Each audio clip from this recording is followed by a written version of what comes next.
You're listening to IWW Radio, coming to you from Niagara Falls, Ontario, Canada. In the house today, we have the Lowdown Dirty Mojo's, and we're going to hit it off with a shot of rhythm and blues.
Listening to IWW Radio, coming to you from Niagara Falls, Ontario, Canada. Gentlemen, Stephen and Paul, give us a little insight for a young artist and what the lead-up was to winning Artist of the Year. Go ahead. You want to start, Steve? Well, really, Paul knew more about it than I did actually in the beginning. But one of the other radio DJs that we were getting played on mentioned something to Paul about it, and then it was really the steering committee that kind of makes the choice. But I think what it started as is we wrote and recorded a body of work that was able to get put on the radio and got some recognition for it. Like without any competition or anything like that. It just got recognized. A couple of the DJs said, they like this stuff. Maybe you should, be looking at getting some support from something like the Maple Blues Awards, that type of thing. So that's how the ball started rolling. So what was the lead up to this thing? What did you have to do? Did you have to put out an application? Did you have to submit a song? Did you have to submit the whole CD? No, you kind of have to make yourself known to the Maple Blues Awards or Juno Awards or whatever thing that you're going after, and they have to pick up the thread to make things happen anymore. You know what I mean? You can only take it so far. But when you start to get some recognition, then they say, well, let's see if we can get our committee to nominate these people. They're looking for nominees, right? Right. So it's a nomination process then. It's a nomination process, and actually theirs is generally better than some of the other ones that we've been involved with, because it's done by a large number of people on a committee. I think there's over 60 people on their committee for nominating. Cool. So it's not based on already that you're selling records or that you have a record company behind you marketing yourself, which is what the Juno Awards are. Yeah. So with let's say, are you guys going to go after the Juno?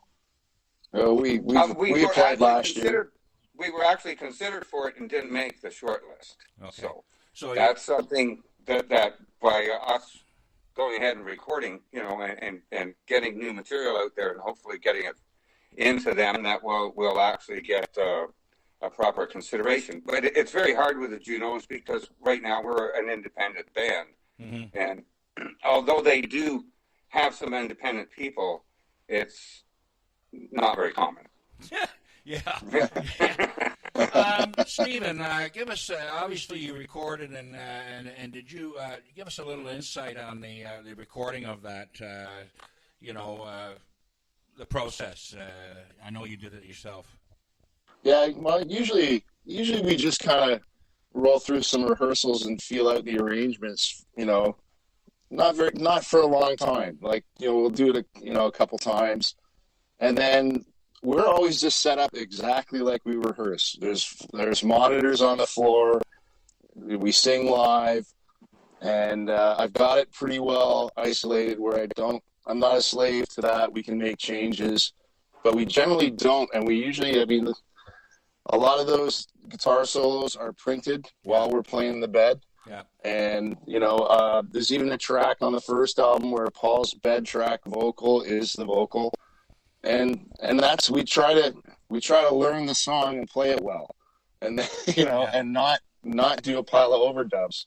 Last time Robert did do a lot of overdubs, but this time he's been taking part in laying down the bed tracks too.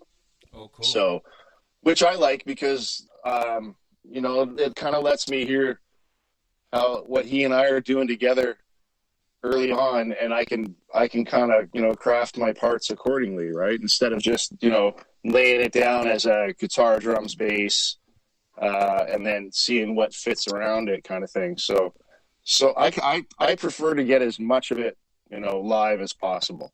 Perfect. Now, just into the recording aspect of it, did you have isolation on the drums? They had moving blankets on mic stands. Oh, cool.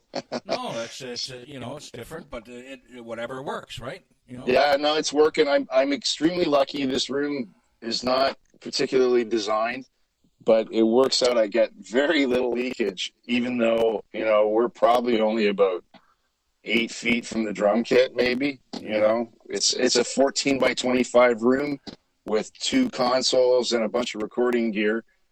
So there's enough room for a 5-piece band to set up in the round comfortably, and that's what we do. It's kind of like recording in the basement at Big Pink. You know, everybody's just sitting in a circle, and just like them, somehow we're getting away with not too much leakage and getting a good live sound out of it.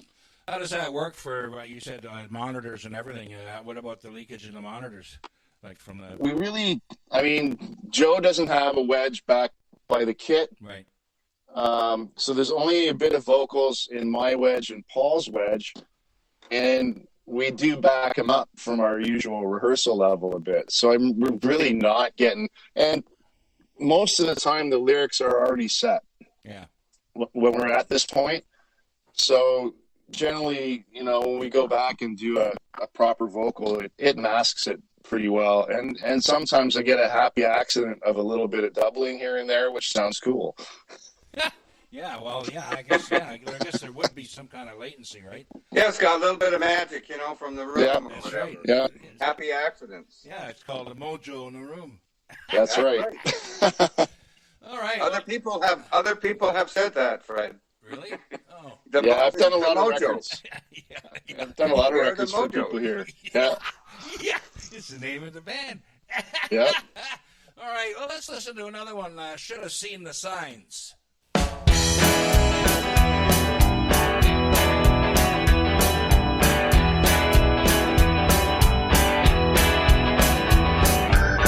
What could I do? How could I know that your muse was a real love foe? We went out, stayed up all night, down on Bourbon Street, yeah, put up no fight.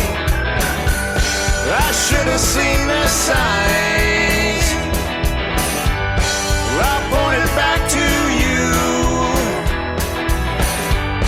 Your tarot cards and charms, ashes on the floor, wax and bones and more.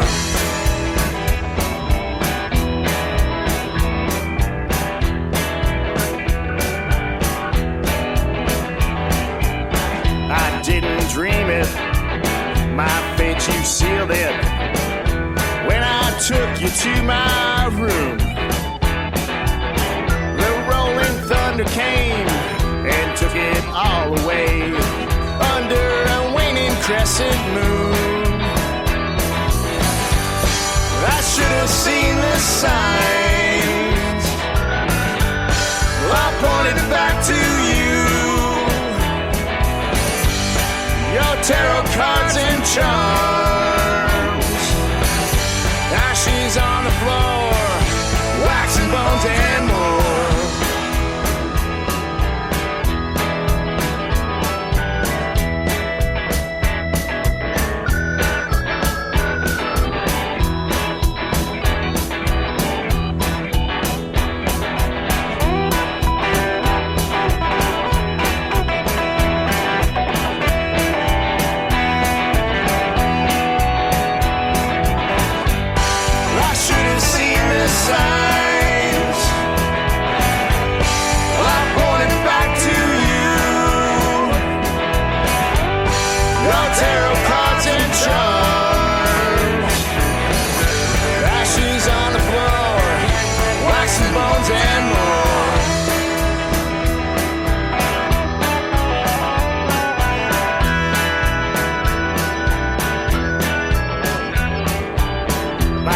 Spell, too soon to tell. Looking at my rear view, spinning wheels and smoke, no evil hoodoo joke, wished you away on her tomb. I should have seen the sign.